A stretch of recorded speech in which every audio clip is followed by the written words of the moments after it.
Hi, my name is Danny Glassman, and in this short podcast, I will be exploring one concept that can help you with the goodness, trustworthiness, and rigor in the qualitative data collection and analysis processes.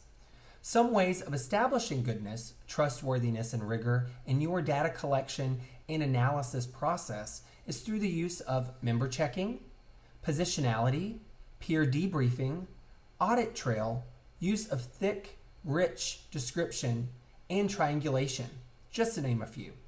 For the purposes of this podcast, though, I will only be focusing on the concept of triangulation, and I'll begin by defining and explaining for you exactly what triangulation is.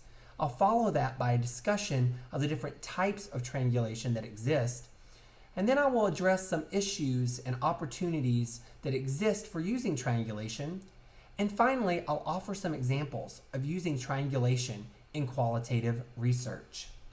Like Robin Williams says in the movie Dead Poets Society from 1989, he says, "Do not let your perspective narrow.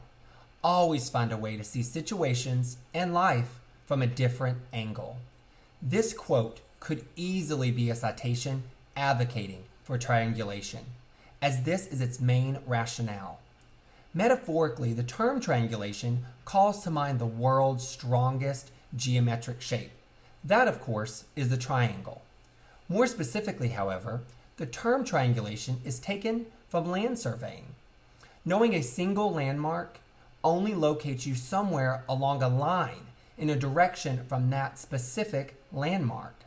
Whereas having two landmarks, and of course your own position being the third point of that triangle, you can then take bearings in two directions and locate yourself at their intersection. This is also known as multi-method. According to Dezen, the logic of triangulation is based on the premise that no single method ever adequately solves the problem of rival causal factors, because each method reveals different aspects of empirical reality. Therefore, multiple methods of observations must be employed.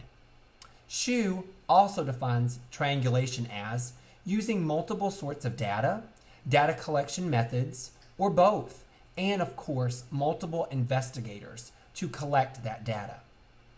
But put more simply, triangulation refers to the use of more than one approach to the investigation of a research question in order to enhance confidence in the ensuing findings. This is known as unobtrusive method, which suggests that once a proposition has been confirmed by two or more independent measurement processes, the uncertainty of its interpretation is greatly reduced. Therefore, the most persuasive evidence comes through a triangulation of measurement processes. Considering this, qualitative researchers then must depend on a variety of methods for gathering data in order to contribute to the trustworthiness of that data. The purpose for methods triangulation is not the simple combination of different kinds of data, but the attempt to relate that data so as to counteract the threats of validity identified in each. All right. So now we know what triangulation is, but you might be asking yourself, are there different types or forms of triangulation? And yes, there are. Although multiple data collection methods is the most common form of triangulation in qualitative research, triangulation in order to increase confidence in research findings may also involve the incorporation of multiple kinds of data sources, such as not just using teachers in a research study, but maybe also including students and parents as well. It might also include using multiple investigators or using multiple theoretical perspectives. Triangulation then strengthens a study by combining these different methods. This can mean using several kinds of methods of data, including using both quantitative as well as qualitative approaches. Dezen has identified four basic forms of triangulation. Data triangulation, which is the use of a variety of data sources in a study. Investigator triangulation, which is the use of several different researchers or evaluators. There's theory triangulation, which uses multiple perspectives to interpret a single set of data. And 4, there is methodological triangulation, which is the use of multiple methods to study a single problem or a program. In addition, there's also environmental triangulation, which can also be used in qualitative research, which is employing different environmental locations in a research study. So to summarize, there are actually 5 forms of triangulation that have been identified. There's data triangulation, so using multiple data sources. An example might be using interview data as well as observation data. 2, there's investigator triangulation.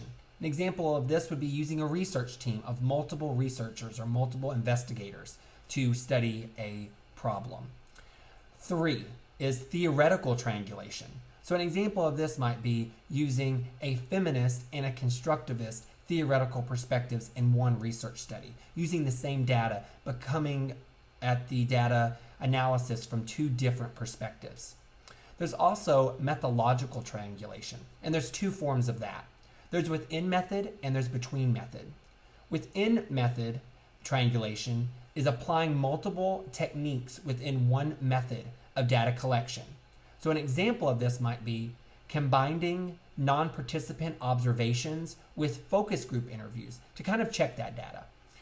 Whereas between, which is also called across method triangulation, you can use this, or an example of this might be by applying this in different ways to dissimilar methods to measure the same unit. So if you're using quantitative and qualitative measures to look at the same issue or problem, that would be using between method or cross method triangulation. And finally, there's environmental triangulation, which is the use of different locations and spaces.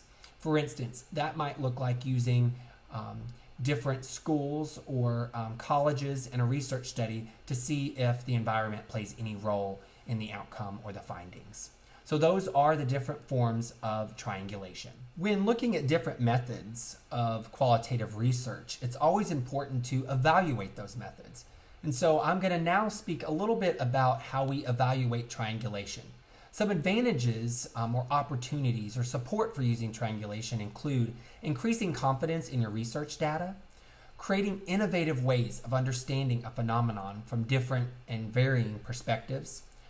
It can also, by using triangulation, reveal some unique findings that might not be evident or present by just using one method.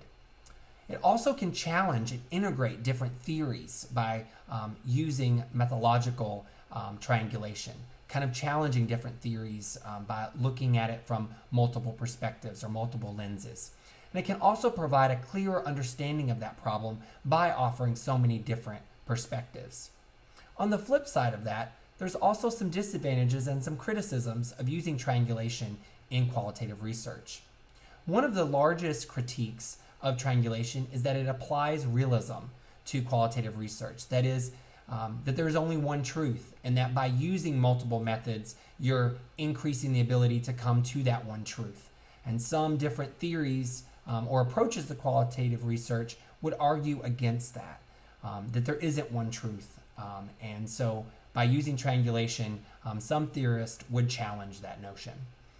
Another critique is that triangulation assumes that different sets of data are all equivalent in their comparison, meaning that if you're using observation data as well as interview data, that those are of the same quality and should be weighted the same.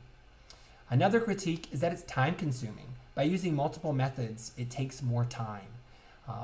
By using quantitative and qualitative research in one study, it does increase the amount of work, as well as both on the front end by collecting it, but also on the back end by analyzing it. So it can be more time consuming. And lastly, some other disadvantages include the possibility of disharmony based on investigator biases. So using different investigators could create different disagreements between those investigators. It can also critique is that there could be conflict because of theoretical frameworks looking at different theoretical perspectives and methodological uses of triangulation can sometimes be very difficult because those come into conflict. And lastly, another and final critique is that there is a lack of understanding about why triangulation strategies were used in the first place. Just using triangulation for triangulation's sake is not the best use of triangulation. So some critiques is that some studies just use triangulation as a means of looking more valid, but there has to be a clear understanding and rationale for the reasons why triangulation was used. So, what does triangulation look like in practice? Well, for me, in my own dissertation study, I used data triangulation in the form of interviews and photographs, as well as theoretical triangulation by using a constructivist framework with queer theory, and I used environmental triangulation by looking at small, large, and private public universities. I did this in order to strengthen the study by applying multiple methods of data collection, theories, and environments. This was not easy, however, and it was sometimes difficult to analyze these multiple data sources, utilize sometimes conflicting theoretical perspectives, and finding connections between different environmental spaces. What was sometimes fascinating to me, however, was what these different stories, the various data sources, theories, and locations provided to me.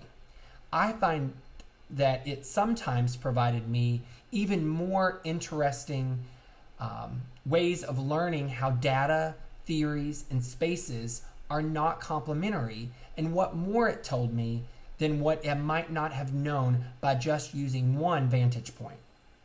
As another example, in a research team I was a part of, we were investigating the experiences of gay college men and their faith development. We relied on investigator triangulation to provide us with multiple perspectives to conduct and analyze the interview data that was collected. During the analysis, it was helpful to have these different investigator viewpoints and perspectives on what the data said and sometimes did not say. In other words, we were able to check with one another on what we were seeing and not seeing and come to conclusions as a group. So in practice, I have seen how triangulation of data, methods, theories, investigators, and spaces can help tell a fuller, or at least a different, perspective of the topic under investigation.